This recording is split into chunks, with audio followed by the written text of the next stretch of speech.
Thanks a lot, John. And pick on this. I mean, I would like just to ask Dan to maybe to give us some thinking about what is here as the main challenges when you come really to integrating qualitative and subjective measure into information into resilient measurement. Yeah, okay, I think in many ways John just gave a good answer to that question, but some of the things that we've heard repeatedly over the last couple of days about important things to measure with regard to resilience or the kind of capacities that lead to resilience are self-evident and fairly easily quantified. But there are a number of things that aren't particularly well or aren't particularly easily quantified. The whole issue of sort of politics and power relations, and the issue of social connectedness or social capital. Those of you that read the sort of foundational theoretical piece that Mark and Chris Barrett wrote may recall a little anecdote, some qualitative information. In the middle of that paper, about two African widows, one of whom who were widowed under relatively similar current livelihood opportunities, one of whom was substantially helped out by her extended family and ended up, losing the breadwinner in the family, but surviving okay. Another of whom was effectively looted by the other members of her extended family and ended up quite destitute.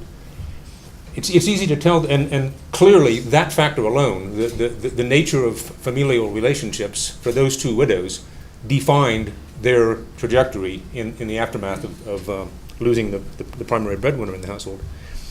And you can go back and look at that qualitatively and retrospectively and give a very powerful explanation for what happened and why. But to capture that prospectively or predictively in a quantitative model is very difficult. And I think how we begin to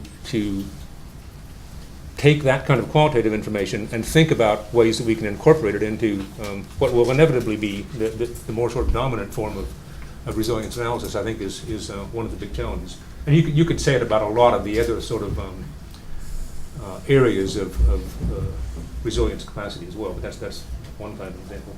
And that's not to say that we don't have ways of trying to measure people's social capital, but the extent to which they actually capture that kind of dynamic prospectively or predictably is certainly still in its infancy, I'd say. Please. Just one thing. I think it's on the qualitative, quantitative. Often it's not that it's impossible to measure quantitatively. It's not worth it because in the sense of that, for example, on a sample of 10,000, you'll have the widow story. Like in just it's not much use in collecting that kind of information and trying to collect on a sample of 10,000 because it's like you're not going to be able to do any analysis.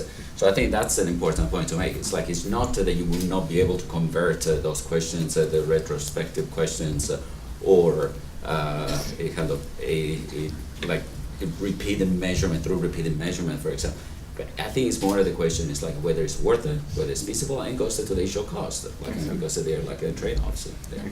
Could I make also a comment about that? It's possible also to quantify qualitative findings, but that has been abused in the field as well, using formal qualitative methods to actually generate quantitative estimates. So I think there's some really important issues that relate to this qual-quant thing, and at some level I sort of think it's a almost artificial distinction in the new world where we have so many options of how we combine information. So I think we need to be very careful, but the methodology issue, the biggest mistake I've seen in the field is using formal qual methods to try to extrapolate estimates, quantitative estimates, to geographic areas where they weren't measured in.